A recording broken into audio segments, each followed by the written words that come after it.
Bom dia, boa tarde, boa noite para vocês todos.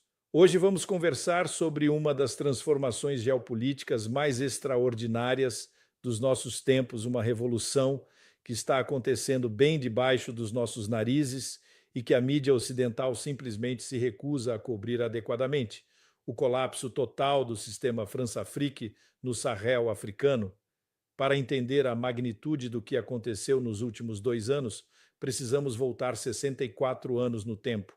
Em 1960, quando as colônias francesas na África oficialmente ganharam independência, a França não saiu da África. Ela simplesmente trocou o colonialismo direto por algo muito mais sofisticado e perverso: o neocolonialismo financeiro e militar, que ficou conhecido como França-Afrique. O sistema era genial na sua simplicidade diabólica. 14 países africanos permaneceram atrelados ao franco CFA, uma moeda controlada diretamente pelo Tesouro francês.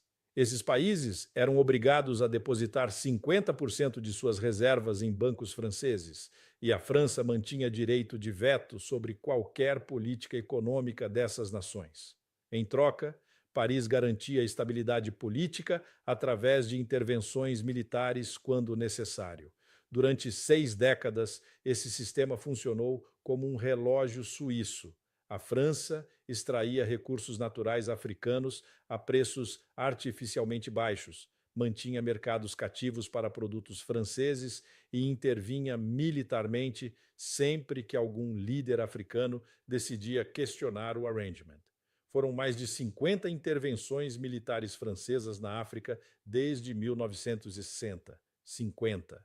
Mas algo mudou fundamentalmente a partir de 2020. E o que mudou não foi apenas a política local africana, foi a configuração global do poder.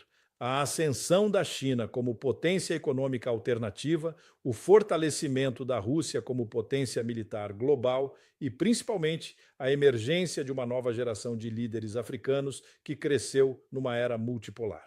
O primeiro dominó caiu no Mali em 2020. Assimi Goïta, um coronel de 38 anos, liderou um golpe militar que derrubou Ibrahim Boubacar Keïta, um presidente fantoche da França que estava no poder há 7 anos. Mas esse não foi um golpe militar qualquer, foi um golpe com uma agenda antifrancesa explícita. A França reagiu como sempre reagiu, com ameaças, sanções econômicas e a promessa de intervenção militar. Macron enviou mais tropas francesas para o Mali, aumentou a pressão econômica e contou com seus aliados na União Europeia para isolar o novo governo maliano. Era o playbook clássico da França-Afrique, só que dessa vez não funcionou. Por quê? Porque Goïta e os jovens oficiais que o apoiavam tinham uma alternativa. Pela primeira vez na história do Sahel, havia outras potências globais dispostas a desafiar a hegemonia francesa na região. A Rússia ofereceu suporte militar através do grupo Wagner. A China ofereceu investimentos em infraestrutura sem as condições políticas impostas pelo FMI e pelo Banco Mundial. O que aconteceu no Mali foi como uma faísca numa floresta seca. Em agosto de 2022, Burkina Faso seguiu o mesmo caminho. Ibrahim Traoré, um capitão de apenas 34 anos, derrubou Paul-Henri Damiba e imediatamente anunciou que o país estava rompendo com a França, não apenas diplomaticamente, mas economicamente e militarmente. A França novamente tentou aplicar o manual clássico: sanções, isolamento, pressão através da CEDEAO, a Comunidade Econômica dos Estados da África Ocidental, que historicamente funcionava como um braço da política francesa na região. Mas dessa vez, a CEDEAO se dividiu. Nigéria, o gigante regional, se recusou a apoiar sanções contra Burkina Faso. Gana manteve-se neutro. Até mesmo o Senegal, tradicionalmente o mais francófilo dos países da região, começou a questionar publicamente a política francesa. E então veio o earthquake geopolítico de julho de 2023. Níger, o país que a França considerava sua joia da coroa no Sahel, por causa das enormes reservas de urânio, explodiu. Abdourahmane Tiani liderou um golpe militar que derrubou Mohamed Bazoum e dessa vez a França perdeu completamente o controle da situação. Por que Niger era tão crucial? Porque 40% do urânio que alimenta as usinas nucleares francesas vem de Níger. A França nuclear, essa potência energética europeia, dependia fundamentalmente do urânio nigerino vendido a preços irrisórios. Era a versão moderna da exploração colonial, recursos estratégicos africanos sustentando o modo de vida europeu. A reação francesa foi desesperada. Macron ameaçou intervenção militar direta, mobilizou tropas no Chade e na Costa do Marfim e exigiu que a comunidade internacional restaurasse Bazoum ao poder. Mas algo extraordinário aconteceu. Mali e Burkina Faso anunciaram que qualquer ataque militar francês contra Níger seria considerado uma declaração de guerra contra eles também. Foi a primeira vez na história moderna da África que países africanos ameaçaram uma potência europeia com consequências militares por suas ações coloniais. E não eram ameaças vazias. Tanto Mali quanto Burkina Faso tinham suporte militar russo através de contractors e equipamentos modernos. A França se viu diante da possibilidade real de uma guerra contra uma aliança militar africana apoiada por Moscou. Macron recuou. Pela primeira vez em 64 anos, a França foi forçada a aceitar que não podia simplesmente intervir militarmente na África Ocidental quando seus interesses fossem ameaçados. Foi uma humilhação geopolítica histórica, mas a coisa ficou ainda pior para Paris. Em setembro de 2023, os três países, Mali, Burkina Faso e Níger, formaram a Alliance of Sahel States, uma união política, econômica e militar explicitamente anti-francesa. Anunciaram que estavam saindo da CEDEAO, da zona do Franco-CFA e de todos os acordos de defesa com a França. Era o fim de 6 décadas de França-Afrique no coração da África Ocidental. A velocidade da transformação foi alucinante. Em dezembro de 2022, havia 5.000 soldados franceses estacionados no Mali, Burkina Faso e Níger. Em dezembro de 2023, não havia um único soldado francês nesses países. A Operation Barkhane, que era o orgulho da política africana francesa, foi oficialmente encerrada em novembro de 2022. A base militar francesa de Gao, no Mali, foi transferida para forças malinanas apoiadas por contractors russos. Mas o que torna essa história ainda mais fascinante são os atores por trás da transformação. Porque essa não foi uma revolução espontânea, foi uma operação geopolítica cuidadosamente orquestrada que envolveu múltiplos players internacionais com objetivos convergentes. A Rússia, obviamente, teve um papel central. O grupo Wagner, antes da morte de Prigozhin, estabeleceu uma presença significativa nos 3 países, mas não era apenas presença militar, era transfer de tecnologia, treinamento de forças locais e, principalmente, intelligence support para identificar e neutralizar redes de influência francesa. A China também jogou um papel crucial, mas mais sutil. Beijing não enviou contractors militares ou armamentos. Enviou algo muito mais poderoso: alternativas econômicas, investimentos em infraestrutura, acordos comerciais favoráveis e, principalmente, créditos sem as condições políticas impostas pelas instituições financeiras ocidentais. Mas talvez o ator mais importante tenha sido a própria juventude africana. Uma geração que cresceu vendo a China construir estradas, hospitais e escolas na África, enquanto a França apenas extraía recursos e mantinha ditadores no poder. Uma geração conectada globalmente através das redes sociais que podia comparar o desenvolvimento chinês com a estagnação perpétua dos países francófonos africanos. O movimento panafricanista digital se tornou uma força política real. Thomas Sankara, que foi assassinado em 1987 por questionar a dominação francesa em Burkina Faso, virou um ícone para jovens africanos que nunca tinham nascido quando ele estava vivo. Suas citações circulavam no TikTok e no Twitter. Sua visão de uma África livre da dominação europeia ressuscitou numa era completamente diferente. E aqui entra uma dimensão que poucos analistas ocidentais entenderam. Isso não foi apenas uma revolta anti-francesa, foi uma revolta anti-ocidental mais ampla. Os jovens oficiais que lideraram esses golpes não estavam apenas rejeitando a França, estavam rejeitando todo o modelo de desenvolvimento imposto pelo Ocidente coletivo. Vejam os números que contam a história real. Em 1960, quando o Mali se tornou independente, o PIB per capita era de $200. Em 2020, 60 anos depois, era de $800. Burkina Faso seguiu uma trajetória similar. Níger, apesar de suas enormes reservas de urânio, permaneceu um dos países mais pobres do planeta. Enquanto isso, países que se libertaram da dominação ocidental, como Vietnã, Coreia do Sul e, mais recentemente, China, multiplicaram seu PIB per capita por 20, 30 ou 50 vezes no mesmo período. A África francófona permaneceu deliberadamente subdesenvolvida para servir aos interesses franceses. Mas a transformação do Sahel não aconteceu no vácuo. Ela foi parte de uma onda anti-ocidental mais ampla que varreu o sul global nos últimos anos. A humilhação americana no Afeganistão, a guerra na Ucrânia mostrando os limites do poder militar ocidental, a ascensão dos BRICS como alternativa real às instituições de Bretton Woods. Os líderes do Sahel entenderam que viviam num momento histórico onde, pela primeira vez em 500 anos, era possível desafiar a dominação europeia sem ser imediatamente esmagado. Havia alternativas econômicas, militares e tecnológicas e eles aproveitaram essa window of opportunity. O impacto econômico para a França foi brutal. A perda do urânio nigerino forçou a França a buscar fontes alternativas a preços muito mais altos. A perda dos mercados cativos do Sahel abriu espaço para produtos chineses, turcos e até brasileiros.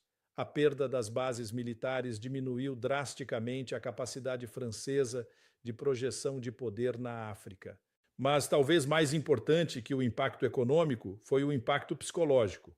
A França sempre se considerou uma potência global, precisamente por causa de seu império africano. Sem a África, a França é apenas uma potência europeia de segunda tier, com uma economia menor que a da Itália e uma população menor que a da Alemanha. A política externa francesa sempre foi construída em torno da ideia de grandeur, a grandeza francesa, e essa grandeza era sustentada fundamentalmente pela dominação da África francófona. Com o colapso da França-Afrique, toda a autoestima geopolítica francesa entrou em crise existencial. Macron tentou desesperadamente reverter o processo. Lançou uma nova política africana baseada em parcerias iguais em vez de dominação. Prometeu reformar o franco CFA. Ofereceu investimentos massivos em infraestrutura. Mas era muito pouco, muito tarde. A credibilidade francesa na África tinha sido irreversivelmente destruída. E tem uma dimensão geracional crucial nessa história.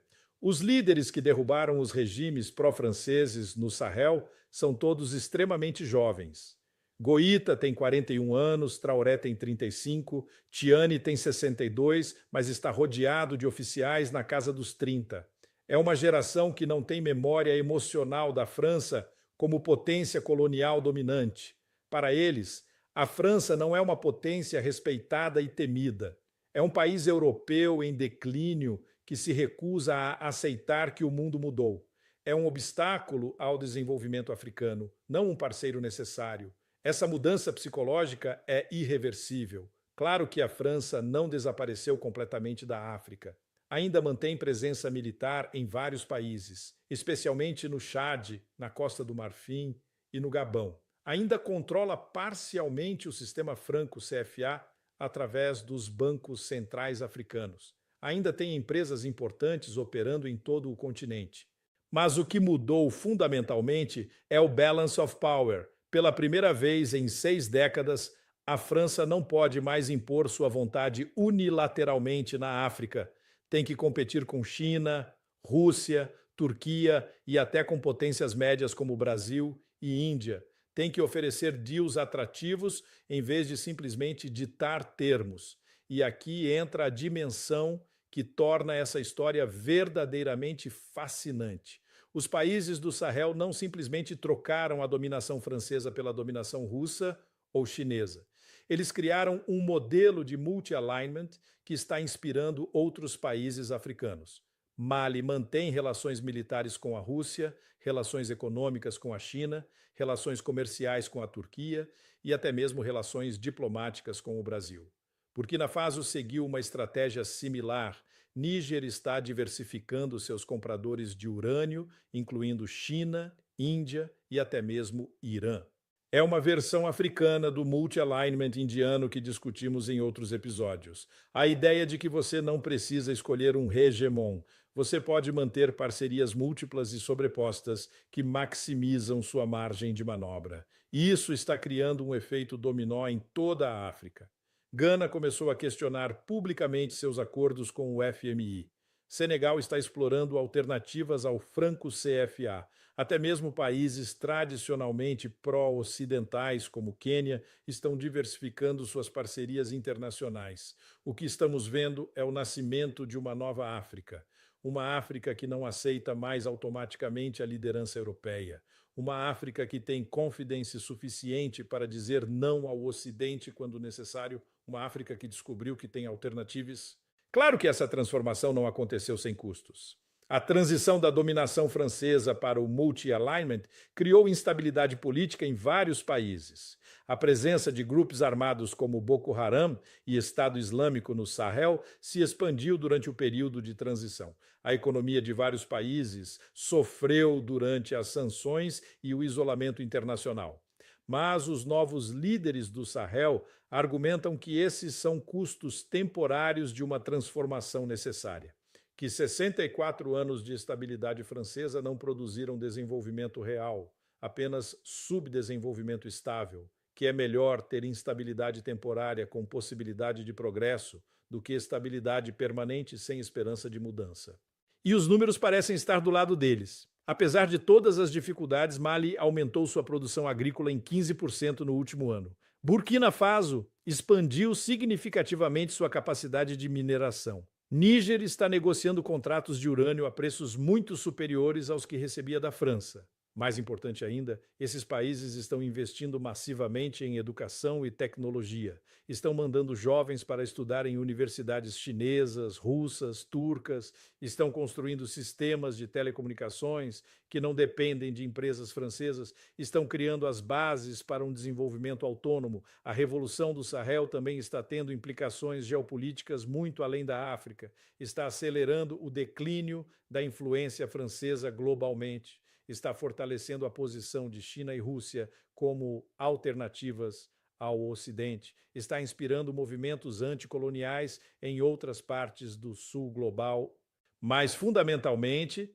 está provando que é possível desafiar com sucesso a dominação ocidental no século XXI, que países pequenos e pobres podem, se trabalharem juntos e aproveitarem as contradições entre as grandes potências, conquistar uma autonomia real. Isso tem implicações enormes para outros países do sul global que ainda vivem sob formas disfarçadas de dominação neocolonial. Se Mali, Burkina Faso e Níger conseguiram se libertar da França, por que outros países não podem fazer o mesmo? Estamos vendo sinais dessa inspiração em várias partes do mundo. Movimentos anti-bases militares americanas em vários países. Questionamento crescente do papel do FMI e Banco Mundial. Países explorando alternativas ao sistema financeiro ocidental através dos BRICS e outras organizações. A Revolução do Sahel pode ter sido um evento regional, mas suas implicações são globais. Marca o começo do fim da era neocolonial, o começo de uma era onde países pequenos têm alternativas reais às potências tradicionais. Claro que o Ocidente não vai aceitar essa transformação passivamente. Já estamos vendo tentativas de desestabilização, sanções econômicas, campanhas de desinformação. A França, em particular, está trabalhando através de proxies regionais para tentar reverter as mudanças no Sahel. Mas o momentum histórico está do lado da mudança. Uma nova geração de líderes africanos descobriu que é possível dizer não ao Ocidente e sobreviver. Descobriu que há partners alternativos disponíveis. Descobriu que o mundo mudou fundamentalmente desde 1960. Por hoje é isso. Uma história extraordinária de como 3 países africanos conseguiram quebrar 64 anos de dominação neocolonial francesa. Como uma nova geração de líderes africanos descobriu que o mundo multipolar oferece alternativas à submissão ocidental. Como o Sahel se tornou o símbolo da nova África que está nascendo. Mas tem uma dimensão dessa revolução que merece uma atenção especial: o papel absolutamente crucial das redes sociais e da comunicação digital na mobilização popular contra a França. Essa foi a primeira revolução anticolonial da era digital. E isso fez toda a diferença. Quando Thomas Sankara foi assassinado em 1987, a notícia levou semanas para se espalhar pela África. As pessoas dependiam de rádios estatais controladas pelos governos pró-franceses. Não havia como organizar resistência continental. Cada país lutava isoladamente contra a máquina neocolonial francesa. Mas em 2020, quando começaram os primeiros movimentos no Mali, cada desenvolvimento era transmitido ao vivo através do Facebook, Twitter, TikTok. Jovens africanos em Abidjan assistiam em tempo real aos protestos em Bamako. Estudantes em Dakar organizavam manifestações de solidariedade com os golpistas de Ouagadougou. Era uma revolução conectada, coordenada, continental. E a França simplesmente não estava preparada para isso. O soft power francês sempre dependeu do controle dos meios de comunicação locais. Rádio France Internationale, TV 5 Monde, France 24 eram os channels através dos quais Paris moldava a opinião pública africana. Mas como você compete com milhões de usuários africanos criando e compartilhando content antifrancês 24 horas por dia? 4. A hashtag France Dégage, França saia fora, se tornou viral em todo o continente. Memes ridicularizando Macron circulavam em dezenas de línguas africanas. Vídeos explicando a exploração francesa eram compartilhados milhões de vezes. A narrativa escapou completamente do controle francês. E tem outro elemento que tornou essa revolução única: a participação ativa da diáspora africana na Europa. Milhões de africanos vivendo em Paris, Londres, Bruxelas se tornaram advocates da Revolução Sahariana nas próprias capitais europeias. Organizavam protestos diante das embaixadas francesas, pressionavam parlamentares europeus, faziam lobby contra a política francesa na África. Era a primeira vez na história que uma revolução anticolonial africana tinha uma quinta coluna operando no coração das potências coloniais. Africanos usando os direitos democráticos europeus para atacar o neocolonialismo europeu. Uma ironia histórica deliciosa. Mas talvez a dimensão mais fascinante dessa transformação seja o ressurgimento do panafricanismo numa forma completamente nova. O panafricanismo clássico dos anos 1960 era intelectual, elitista, centrado em líderes carismáticos como Nkrumah e Nyerere. O novo panafricanismo é digital, popular, descentralizado. É um panafricanismo que não precisa de conferências em Addis Ababa ou resoluções da União Africana. É um panafricanismo que se organiza através de grupos de WhatsApp, campanhas no Twitter, viral vídeos no TikTok. É um panafricanismo que funciona de baixo para cima, não de cima para baixo. E esse novo panafricanismo tem uma característica crucial: é explicitamente anti-ocidental. O panafricanismo dos anos 1960 ainda acreditava que era possível negociar com as potências europeias. Ainda acreditava em parcerias iguais, cooperação mutuamente benéfica, reforma gradual do sistema internacional. O novo panafricanismo digital parte do pressuposto de que o Ocidente é estruturalmente incapaz de tratar a África como igual. Que 500 anos de history provaram que europeus só entendem a linguagem da força. Que a única maneira de conseguir respeito é through strength, não through negotiation. Isso está criando uma revolução psicológica na mente dos jovens africanos. Uma geração que não tem complexo de inferioridade em relação ao Ocidente. Uma geração que vê a China construindo cities inteiras na África e se pergunta: por que nós não podemos fazer isso também? Uma geração que vê indianos e brasileiros se tornando potências tecnológicas e pensa: nós também podemos. É uma mudança de mindset que vai ter implicações por gerações, porque uma vez que você perde o fear psicológico do colonizador, é muito difícil recuperar. Uma vez que você descobre que é possível desafiar e vencer, a relação de poder muda para sempre. E a França está descobrindo isso da maneira mais dolorosa possível. Macron pode mandar quantos envoys quiser para Bamako, pode oferecer quantos bilhões quiser em ajuda, pode fazer quantas reformas quiser no sistema franco CFA. A Psychological Dynamic mudou fundamentalmente. Os africanos não têm mais medo da França. Isso está tendo implicações práticas imediatas. Empresas francesas estão perdendo contratos bilionários para competidores chineses, turcos, brasileiros. Bases militares francesas estão sendo fechadas, acordos comerciais privilegiados estão sendo cancelados, mas as implicações de longo prazo são ainda mais dramáticas. A França está perdendo sua principal fonte de raw materials a preços baixos, está perdendo mercados cativos, está perdendo a capacidade de projetar power na África, essencialmente está perdendo tudo que a fazia relevante globalmente. E isso está acontecendo numa velocidade alucinante. Em 2020, a França ainda controlava 9 países africanos, mantinha bases militares em 8 países. Em 2024, essa influência está desmoronando em tempo real. Claro que outros atores estão preenchendo o vácuo deixado pela França. A China já é o maior parceiro comercial de praticamente todos os países africanos. A Rússia está expandindo sua presença militar. A Turquia está se tornando um major player econômico. O Brasil está aumentando seus investimentos. Mas aqui está o ponto crucial. Nenhum desses atores está tentando recriar o modelo francês de dominação total. Todos estão oferecendo partnerships mais equitativas, deals mais favoráveis, investimentos sem conditions políticas. A China constrói infraestrutura e não se mete em política interna. A Rússia fornece equipamento militar sem exigir reformas democráticas. A Turquia oferece investment sem Structural Adjustment Programs. O Brasil compartilha technology agrícola sem alinhamento diplomático. É uma competição que beneficia fundamentalmente os africanos. Pela primeira vez em 5 séculos, países africanos têm alternativas. Podem escolher partners, podem negociar terms, podem dizer não quando um deal não satisfaz. E isso está criando um círculo virtuoso. Quanto mais alternativas você tem, mais leverage você ganha. Quanto mais leverage você tem, melhores deals você consegue negociar. O resultado é que estamos vendo um boom de investimento na África de qualidade completamente diferente. Infrastructure projects que servem aos africanos.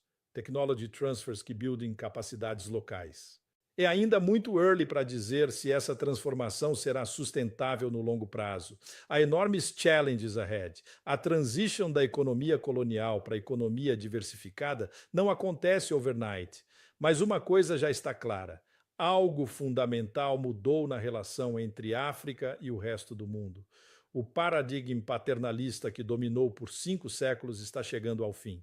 Uma nova África está nascendo e essa nova África não aceita mais automatically a subordinação ao Ocidente. É uma transformação que vai redefinir o balance of power global nas próximas décadas, porque uma África truly independent, com 1,4 bilhões de people e enormous natural resources, seria automaticamente uma das maiores powers mundiais. É uma transformação que está acontecendo agora, diante dos nossos olhos. O fim da África colonial. O começo da África multipolar, a revolução que mudou tudo.